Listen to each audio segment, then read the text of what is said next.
Celebramos el 10º domingo del tiempo ordinario. Marcos en su evangelio nos cuenta cómo los escribas acusan a Jesús de estar poseído por Belcebú. ¿Quién es este demonio? Jesús por su parte hace referencia a Satanás.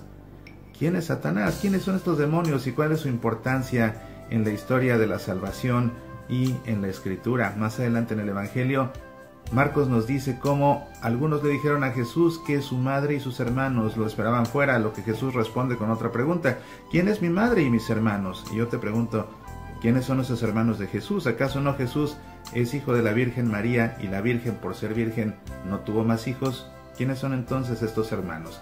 Quédate con nosotros y demos respuesta a todas estas preguntas a través de el desarrollo de un detallado análisis bíblico del Evangelio que leemos en la Santa Misa.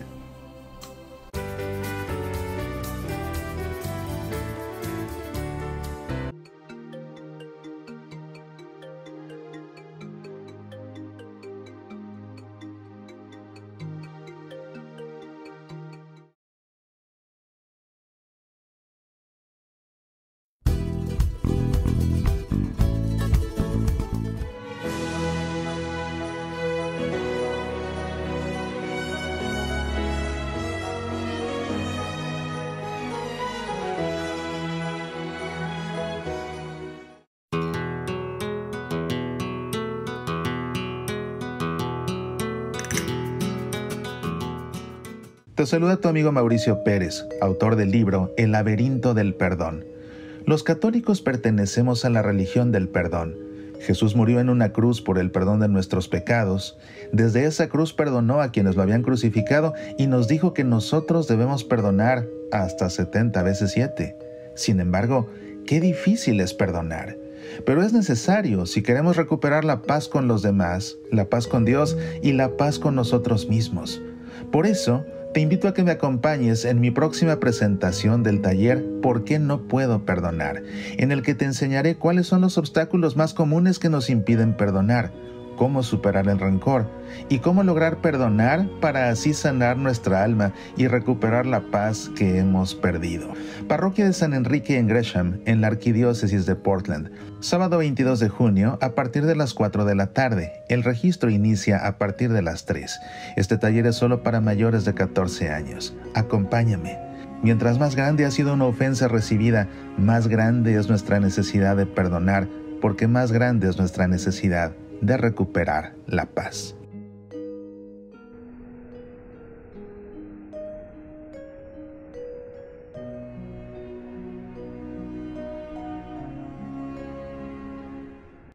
Estamos celebrando el ciclo litúrgico B y por esta razón leemos en la Santa Misa principalmente el Evangelio según San Marcos.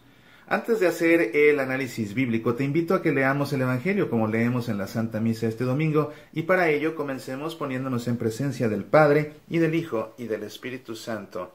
Amén. El Evangelio en esta ocasión nos dice lo siguiente: Jesús regresó a la casa, y de nuevo se juntó tanta gente que ni siquiera podían comer. Cuando sus parientes se enteraron, salieron para llevárselo, porque decían: está fuera de sí. Los escribas que habían venido de Jerusalén decían: está poseído por Belcebú, y expulsa a los demonios por el poder del príncipe de los demonios. Jesús los llamó y por medio de comparaciones les explicó: ¿cómo Satanás va a expulsar a Satanás? Un reino donde hay luchas internas no puede subsistir, y una familia dividida tampoco puede subsistir. Por tanto, si Satanás se dividió, levantándose contra sí mismo, ya no puede subsistir, sino que ha llegado a su fin. Pero nadie puede entrar en la casa de un hombre fuerte y saquear sus bienes si primero no lo ata. Solo así podrá saquear la casa. Les aseguro que todo será perdonado a los hombres, todos los pecados y cualquier blasfemia que profieran, pero el que blasfeme contra el Espíritu Santo no tendrá perdón jamás.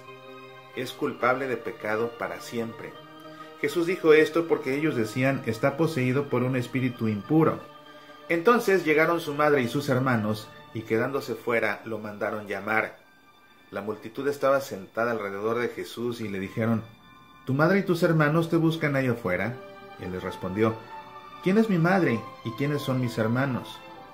Y dirigiendo su mirada sobre los que estaban sentados alrededor de él, dijo: estos son mi madre y mis hermanos. porque el que hace la voluntad de Dios, ese es mi hermano, mi hermana y mi madre. Este es el texto del Evangelio que leemos en esta ocasión, 10º domingo del tiempo ordinario. Vamos a comenzar a hacer nuestro análisis bíblico, como siempre, entendiendo cuáles son las perícopas que leemos en esta ocasión en el Evangelio. En esta ocasión son tres perícopas las que leemos. La primera, los parientes que buscan a Jesús. La segunda, las calumnias de los fariseos. Y la tercera perícopa habla acerca del verdadero parentesco con Jesús. Son tres perícopas las que leemos este domingo en la Santa Misa. El contexto amplio de estas perícopas que leemos en esta ocasión es la primera parte del Evangelio según San Marcos. El Evangelio según San Marcos está dividido en dos grandes partes. La primera habla acerca del ministerio de Jesús el Mesías y abarca desde el capítulo 1 hasta más o menos la mitad del capítulo 8. La segunda parte del Evangelio según San Marcos habla acerca del destino de Jesús, el Hijo del Hombre, y abarca desde más o menos la mitad del capítulo 8 hasta el capítulo 16, que es el final. Así pues, esto que leemos en esta ocasión en la Santa Misa corresponde a la primera parte del Evangelio según San Marcos. El contexto inmediato de estas perícopas son, antes de que se lean estas perícopas, lo que encontramos en el Evangelio según San Marcos es la perícopa con la que Jesús instituye a los 12 apóstoles. Y posteriormente nos encontramos la perícopa en la que Jesús narra la parábola del sembrador. Es el contexto pues inmediato de este texto que leemos en la Santa Misa. Los actores que intervienen en estas perícopas, bueno, claramente vemos a Jesús, también por supuesto vemos a la muchedumbre que se acerca a la casa donde Jesús se encontraba, vemos también a los escribas que lo critican, que lo juzgan, que lo acusan de estar poseído. Vemos también a los parientes de Jesús que vienen y lo tratan de llevar con ellos porque piensan que está fuera de sí. Y después de esto vemos también a los que le dicen a Jesús que fuera están su madre y sus hermanos. Así que pues, la madre de Jesús y aquellos hermanos son también otros actores que intervienen en estas tres perícopas. Te propongo que vayamos desmenuzando el texto de estas perícopas, como las vamos leyendo en el Evangelio y en la Santa Misa, para ver qué información podemos encontrar que nos ayude a comprender más el mensaje que Jesús quiere comunicarnos en esta ocasión. Y así es que el texto comienza diciendo: Jesús regresó a la casa. ¿A qué casa? Jesús en estas alturas del Evangelio se encontraba en Cafarnaúm. Él había iniciado su ministerio, estuvo en Cafarnaúm, después salió por Galilea y luego vuelve a Cafarnaúm. Entonces esta casa se encuentra en Cafarnaúm y es una casa muy especial, porque ahora te cuento, dice, y de nuevo se juntó tanta gente que ni siquiera podían comer. Le pasaba a Jesús en esa casa donde se hospedaba, que venía mucha gente y se metían y se quedaban por fuera para tratar de verlo, para tratar de escucharlo y para tratar de pedirle algún milagro, porque ya lo habían visto con sus sanaciones. Y precisamente en esta casa, algunas perícopas atrás, nos encontramos el episodio en el que le llevan a un paralítico en una camilla y está la cantidad de gente que no pueden ellos entrar de ninguna manera, así que quitan un pedazo de techo y por ahí descuelgan a la persona paralítica para que Jesús la cure. Y ahí tiene Jesús un intercambio con los escribas, precisamente porque se irritan de que Jesús le perdone los pecados a este paralítico. Además de que, claro, posteriormente lo cura. Pero es esa misma casa donde Jesús se encuentra, y te cuento esto para que te des una idea pues más geográfica del lugar donde Jesús se encontraba y qué casa era, y así sientas que eres parte de esta historia, porque es como tenemos que leer el Evangelio, tenemos que meternos en la historia y ser parte de los interlocutores de Jesús. Así que te invito a que entremos en esta casa en Cafarnaúm y ahí, agazapados en medio de tanta gente, pongamos mucha atención a todo lo que sucede después. Dice aquí que cuando sus parientes se enteraron, salieron para llevárselo porque decían está fuera de sí. Por alguna razón, los parientes de Jesús pensaban que Jesús estaba volviendo loco. Yo creo que lo veían como una especie de Quijote, como el Quijote de la Mancha. Claro, ellos por supuesto no conocían al Quijote porque se escribían muchos siglos después. Pero de pronto ven que alguien que conocen de toda la vida empieza a traer a muchísima gente y dice cosas que nunca nadie había dicho. Pero además hace milagros que asustan a muchos. Y de algún modo piensan que está pues perdiendo la chaveta y por ello se lo quieren llevar. Comienza aquí la siguiente perícopa que habla acerca de las calumnias de los escribas. Y vemos que dice el texto: los escribas que habían venido de Jerusalén, claro, esa era su centro estratégico de operaciones de estos escribas. Ellos eran expertos en la ley, eran expertos en las escrituras, pues vienen acá, vienen de Jerusalén y nuevamente se acercan a la casa. Ellos ya están muy intrigados con Jesús, ya incluso han tomado la decisión de ponerle fin, porque no les gustan las curaciones que hace, lo ven como alguien muy poderoso que está captando la atención de muchas personas. Es que entonces los escribas, oyendo a los parientes de Jesús hablar de él como si se estuviera volviendo loco, ellos entonces opinan y dicen, está poseído por Belzebul. Es lo que dicen los escribas. ¿Quién era Belzebul? Belzebul es uno de los demonios de más alta jerarquía. La palabra Belzebú de hecho significa el señor de las moscas, porque Belzebul es un demonio que tiene la capacidad de volar. De hecho es de los ángeles caídos. Recuerda que los demonios son ángeles que Dios creó buenos, pero que ellos en su libertad optaron por ser malos, y por el grado de perfección que tienen los ángeles, cuando ellos toman una decisión la toman radicalmente y para siempre. De modo que ellos deciden apartarse de Dios y optan por esa vía. Y de estos ángeles caídos, lógicamente hay ángeles caídos de todas las jerarquías y de todos los coros de ángeles que existen.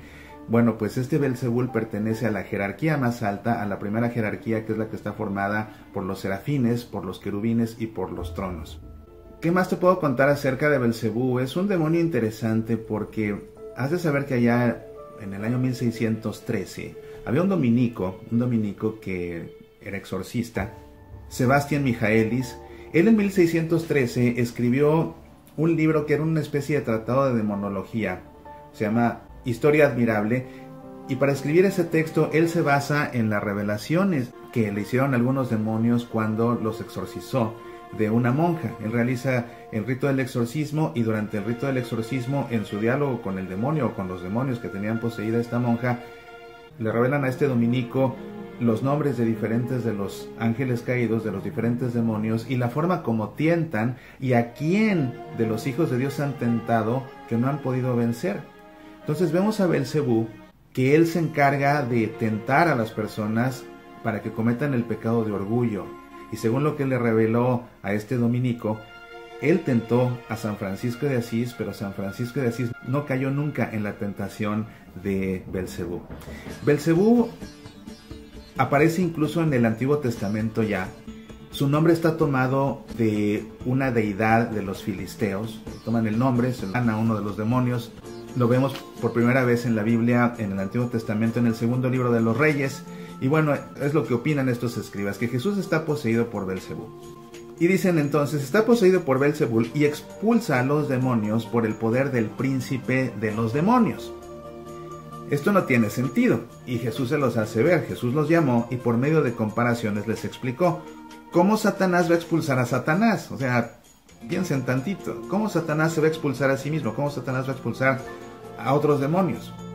¿Quién era Satanás? El nombre de hecho Satán en hebreo significa adversario, significa acusador. Esas dos palabras significa la palabra Satán. Y es el nombre que se le ha dado en la escritura al máximo demonio que existe. Vemos a Satanás, por ejemplo, en el libro de Job. Él es el que le hace la apuesta a Dios de que si le va mal a Job, Job terminará por renegar de él. Es Satanás el mismo que tentó a Jesús cuando estaba ayunando en el desierto, y es el que después lo va a tentar a través de las palabras de Pedro para disuadirlo de querer morir en una cruz. Entonces, Satanás es realmente un fuerte adversario de Jesús, pero finalmente Jesús lo vence. Y él aquí hace la referencia a Satanás, no al Belzebú que le habían comentado los escribas, sino que él hace referencia a Satanás y explica: un reino donde hay luchas internas no puede subsistir, y una familia dividida tampoco puede subsistir.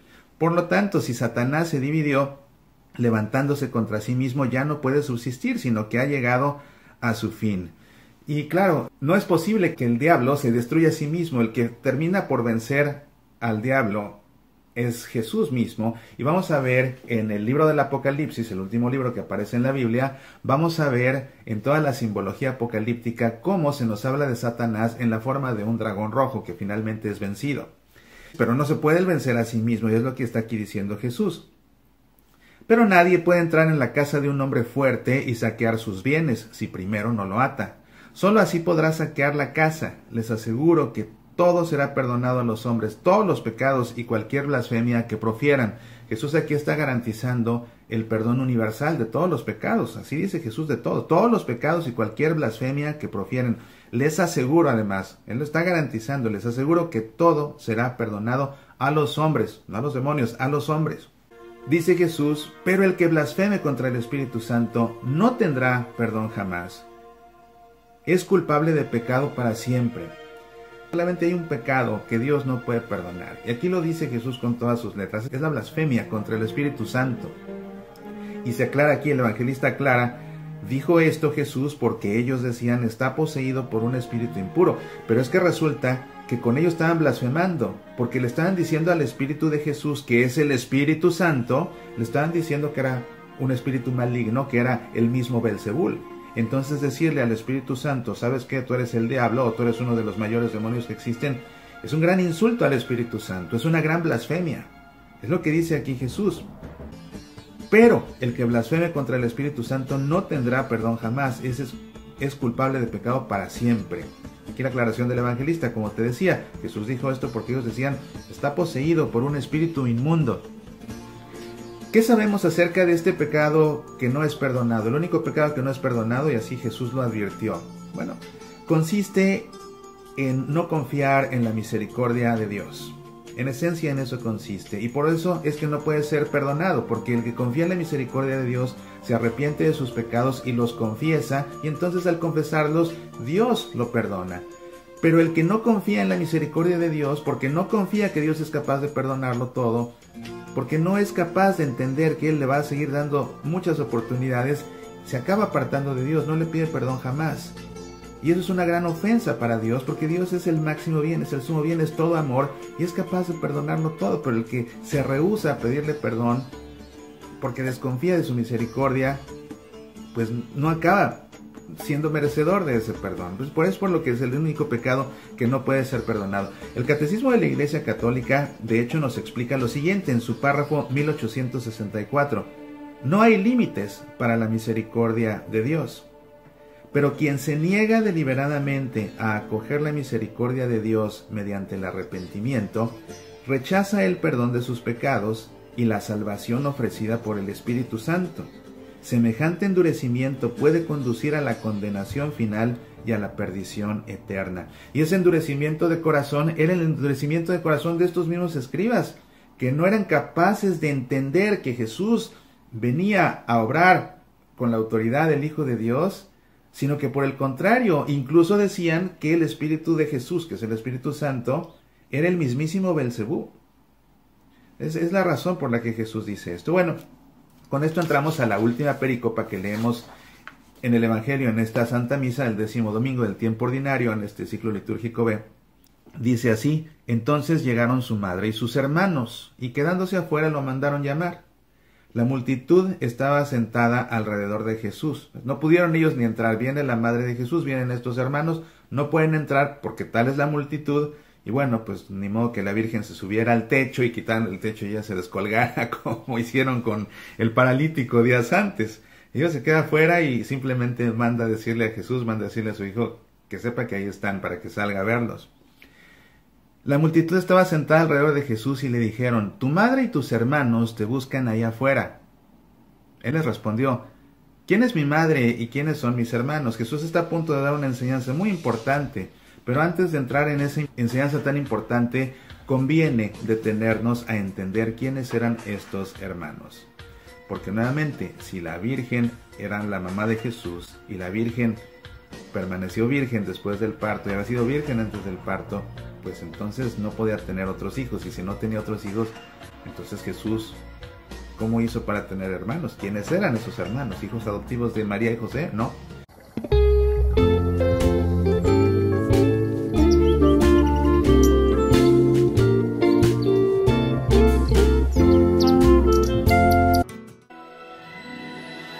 Caminando por la vida. Esa bendita nostalgia. Vivir un día a la vez. Prepárate para lo irremediable. El amor de tu vida. ¿Qué esconde tu corazón? Tropiezos y caídas. Piedras en el camino. Allí donde no hay amor. ¿Es esto hipocresía? la verdadera causa de la envidia. Tu fe al caer la noche. La verdad que hace daño. ¿Por qué pierden los hijos el camino? Cuando llega la enfermedad. Nadie tiene la vida comprada. Hacia la meta. Que nadie te robe la fe. Vive hasta el final. Atrévete. La vida es corta y una sola. Estos temas y muchos más en el libro de tu amigo Mauricio Pérez, Con ganas de vivir. Disponible en Kindle y edición impresa en Amazon.com. Con ganas de vivir.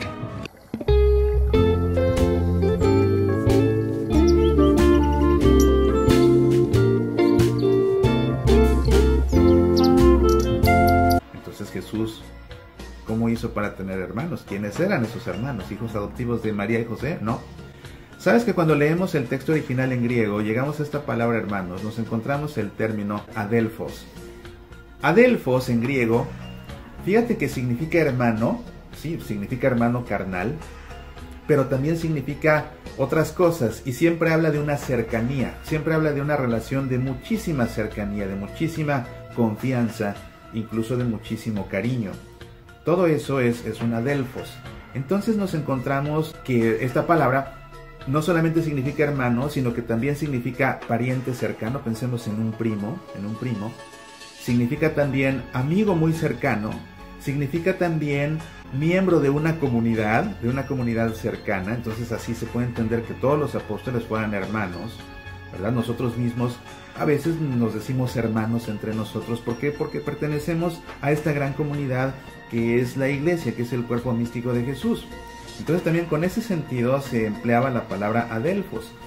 Y hay una palabra que nosotros traducimos como prójimo, que también en el Evangelio aparece como adelphos. Entonces la palabra adelphos puede significar hermano, puede significar pariente muy cercano, puede significar primo, puede significar amigo muy entrañable, puede significar miembro de una comunidad o puede significar incluso prójimo, pero no exclusivamente hermano carnal. Entonces, entendiendo que la Virgen es virgen y que permaneció virgen después del parto, nos queda claro, no pudo tener otros hijos, pero sí había familiares muy cercanos a Jesús, sí había gente muy cercana a Jesús, y de ahí, tomando esta idea, es que Jesús responde finalmente, dice él, y dirigiendo su mirada sobre los que estaban sentados alrededor de él, dijo, estos son mi madre y mis hermanos.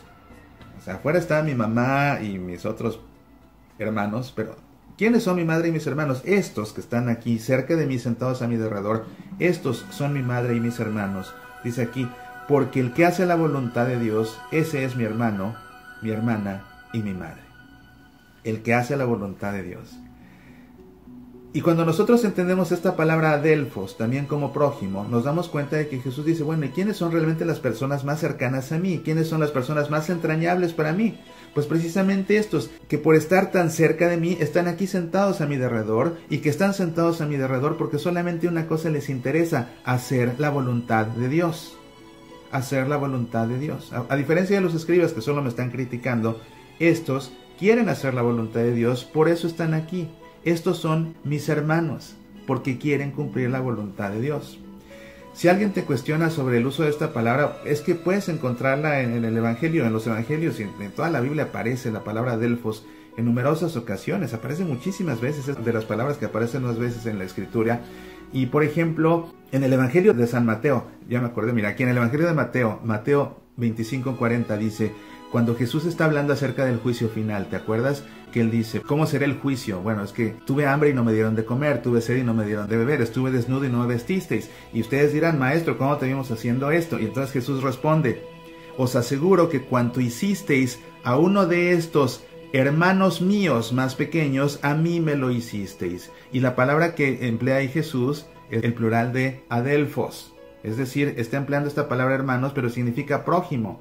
Y de los que hablaba Jesús no eran sus hermanos, eran de esta gente cercana a mí. Incluso dice de los más pequeños de mis hermanos, o sea, de los más desprotegidos, de los más pobres, de los más vulnerables, al que no le hayan dado de comer, no le hayan dado de beber, no lo hayan vestido, no lo hayan auxiliado. Bueno, esos se van a ir a quemar al fuego eterno. Pero aquí vemos a Jesús empleando esta palabra nuevamente para referirse no a hermanos carnales que él no tenía, sino en este caso a una comunidad de personas que ya creían en él. También vemos en el Evangelio según San Mateo, antes de hecho, en el capítulo 7, versículos 3 y 4, que dice: ¿Cómo eres capaz de mirar la brizna que hay en el ojo de tu hermano y no reparas en la viga que hay en tu ojo? ¿O cómo vas a decir a tu hermano: deja que te saque la brizna del ojo, teniendo la viga en el tuyo?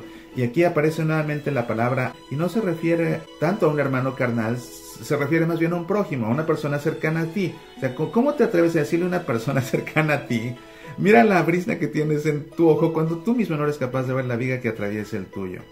Entonces, en la Escritura encontramos diferentes empleos de esta palabra adelphos, o incluso adelphi en femenino, como aquí que dice mi hermano, mi hermana y mi madre. Bueno, pues ahí tienes la explicación. Entonces no tiene que quedar duda, Y cuando alguien te cuestiona sobre la virginidad de la Virgen, o cuando alguien te quiere asegurar que Jesús tuvo más hermanos, no. Si leen el Evangelio en griego y entienden el significado de la palabra adelphos, se van a dar cuenta que se refiere a muchas otras personas, no solamente a los hermanos carnales. Pues bien, así termina nuestro análisis bíblico del Evangelio de esta semana, del Evangelio según San Marcos, nuevamente en este ciclo litúrgico B. Y yo te invito a que todo esto que hemos aprendido en esta ocasión lo guardemos en nuestro corazón. Y ahora nosotros hagamos una oración. ¿Y por qué no hacemos en esta ocasión una oración de gratitud al Señor que nos ama tanto? Te invito pues a que por un momento cierres tus ojos, pongas tu mano sobre tu corazón y en tu interior hagas eco a estas palabras. Gracias, Señor, por ser tan bueno. Gracias, Señor, por tu corazón grande. Gracias, Señor, por el amor inmenso. Gracias, Señor, por lo mucho que nos das. Gracias, Señor, por permitir que te alabemos. Gracias, Señor, por dejar que te miremos. Gracias, Señor, por tu misericordia. Gracias, Señor, por tu bondad. Gracias, Señor, por perdonarnos. Gracias, Señor, por estar aquí. Amén. En el nombre del Padre, y del Hijo, y del Espíritu Santo. Amén. Pues como siempre te agradezco mucho el favor de tu atención. Si te interesan estos temas y por eso ves Pasión por el Evangelio semana a semana, hoy que mencioné el libro del Apocalipsis, te recomiendo en primer lugar la lectura de mi bestseller 666, el criptograma apocalíptico. En ese libro, haciendo un análisis como el que hacemos aquí en Pasión por el Evangelio, pero más profundo, hacemos un análisis de aquella perícopa del libro del Apocalipsis que nos habla de la segunda bestia, cuyo número es 666. ¿Quién es esa bestia? ¿De quién se está hablando en el libro del Apocalipsis? La respuesta a través de un análisis bíblico la encontramos en este libro 666, el criptograma apocalíptico. Y también te invito a que visites nuestro sitio semillasparalavida.org y descargues el audio o el video de mi conferencia ¿Quién fue la mujer vestida de sol del Apocalipsis? También es un análisis bíblico muy exhaustivo de esa perícopa y lo que vas a aprender ahí te vas a sorprender. ¿Estás seguro que sabes quién es aquella mujer? Piénsalo dos veces, porque después de un meticuloso análisis bíblico la respuesta puede ser sorpresiva, pero no te cuento más, mejor descárgala y velo por ti mismo. Pues muchas gracias por haberme acompañado en esta nueva emisión de Pasión por el Evangelio. Tenemos una cita el próximo fin de semana para aprender más y cada vez más acerca de la palabra de Dios y el mensaje que quiere comunicarnos. Y mientras tanto, puedes escucharme a través de mi programa de radio Semillas para la Vida, que puedes escuchar en tu estación de radio católica favorita o en nuestro sitio semillasparalavida.org. Que esta semana Dios te dé todas las bendiciones que necesites en tu vida y te invito a que tú mismo seas para todos aquellos que te rodean una bendición de Dios en sus vidas. Apasionate por nuestra fe. Todo lo puedo en aquel que me conforta. Un libro de espiritualidad basado en las cartas de San Pablo.